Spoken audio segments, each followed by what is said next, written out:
Hi, I'm Kim Brown. Glad you could join me today.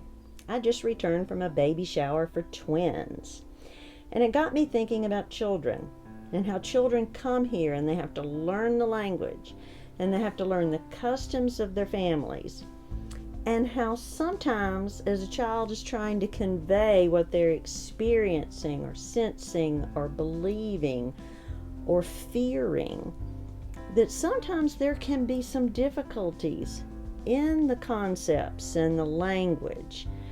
And sometimes the adults in their world make assumptions based on the perceptions of the adult rather than the perception of the child who is saying these words or behaving in this way. And it made me remember one of my favorite children's books, Albert's Toothache. Now, in this book, Albert, who is a turtle, comes home from school one day, and he tells his family that he has a toothache. Well, his mother just worries and worries and worries herself sick. I mean, after all, everybody knows turtles don't have teeth. And his dad determines that Albert is lying, and no son of his is going to tell a lie. And the older sister teases him. So Albert goes to his room. And later that day, Grandma Turtle comes over, and she does something that no one else has thought to do. Rather than from her adult perceptions make decisions, she asks Albert questions.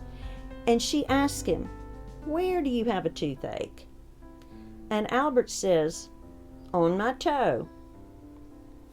Turns out a gopher classmate had bitten Albert on the toe, and since the pain came from a tooth, he didn't know of anything to call it other than a toothache. Consider that your children have a different perspective than you do. Other adults do as well.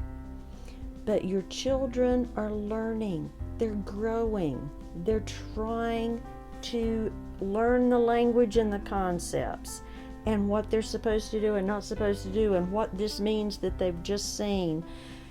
And they don't always know how to convey that. And even if they're teenagers, don't expect them to understand exactly the way you do.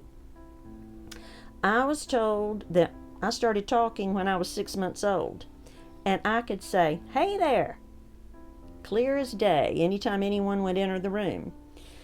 But that did not mean that I knew how to articulate what I was experiencing. I did not. I was repeating what I had heard.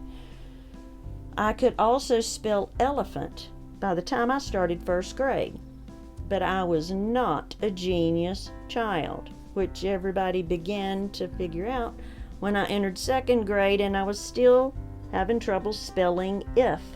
Now, there's only 2 letters. How difficult could it be? But what no one knew was that I had a song that taught me how to spell elephant. I didn't have a song to teach me how to spell if. What could change if you could begin to release and let go of your perceptions of what your child is meaning, and you could ask questions, get to know your child, understand that their perception, their perspective is completely different from yours. The most amazing experience you will ever have is the experience of changing your mind. Consider giving yourself permission to do so. You really are worth it, and so are the children in your world. Thanks for watching this video, and remember, no matter what you've experienced in the past, today is a new day. See you next time.